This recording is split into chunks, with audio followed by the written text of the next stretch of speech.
大家好，我係中原地產謙妹妹火炭分行銀希，今日帶大家睇嘉魚山一個 house， 而家帶大家睇下入到嚟呢個嘉魚山嘅 house 啦。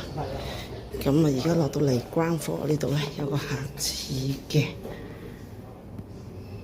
跟住再開呢度門咧，其實係出翻嚟車位嘅地方啦。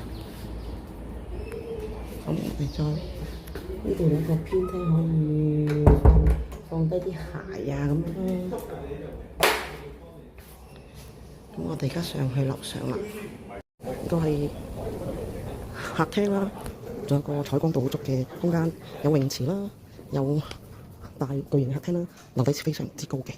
咁我哋而家行到去呢個 dining living room 啦，咁就好闊落啦，而兩邊都可以出去嘅嗰個露天嘅地方。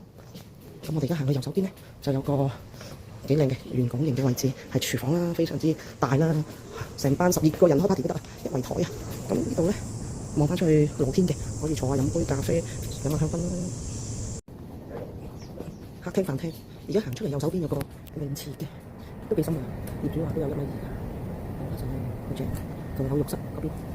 我哋而家行去浴室邊先，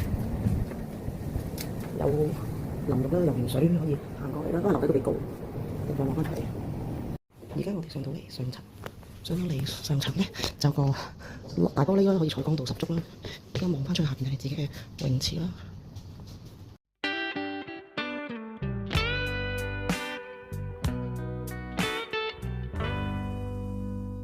呢個套房咧，左手邊咧有個吸新鮮空氣嘅地方，跟住有個 closet 啦，walk-in closet。而家行到入嚟主人房咧，有個好大嘅淋浴間同埋 showering 嗰邊啦，咁有雙星盆同埋電動浴廁所。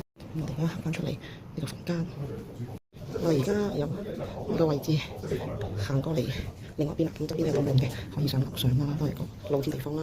而家我哋行入去啦，行到入嚟，依家我哋有個浴室先，洗到手乾淨啲。哇，好巨型嘅淋浴間啦，仲係有天窗嘅，可以睇星星嘅。而家我哋入到嚟另一個套房啦，非常之大。右手邊係一個榻榻米嘅床啦，望翻出去係自己嘅私家泳池啦。我哋再望翻轉嚟呢邊，有個大衣櫃啦，主人房嘅浴室啦。咁我哋嚟到呢一個房間，雖然冇浴室，但係有一個好正嘅露台啦，可以吸收新鮮空氣啦。呢個係有啲櫃門嘅，擺下衫啊、鞋櫃啊咁樣嘅。而家我哋上到嚟天台，咁呢個圓形就係頭先嗰個大玻璃係透光好高嘅，喺個走廊嗰邊樓梯。咁我哋望翻成個屋苑，呢度種咗啲植物啦，到時可以種下啲。我哋對面都係自己嘅地方啦，再望翻去泳池啦，望到對面嘅大陸地鐵站啦。好，咁我哋而家去另外一邊嘅天台啦，同一層嚟嘅。咁我哋咧就再望下出邊，哇，好靚山景啊，仲睇聲啊而家，就睇佢唱歌仔。好，咁啊。有兩邊嘅，一邊燒嘢食，一邊係打邊爐，睇下星星都得。今日帶大家睇嘉魚山到此為止啦。咁如果有興趣睇呢個屋嘅 house 嘅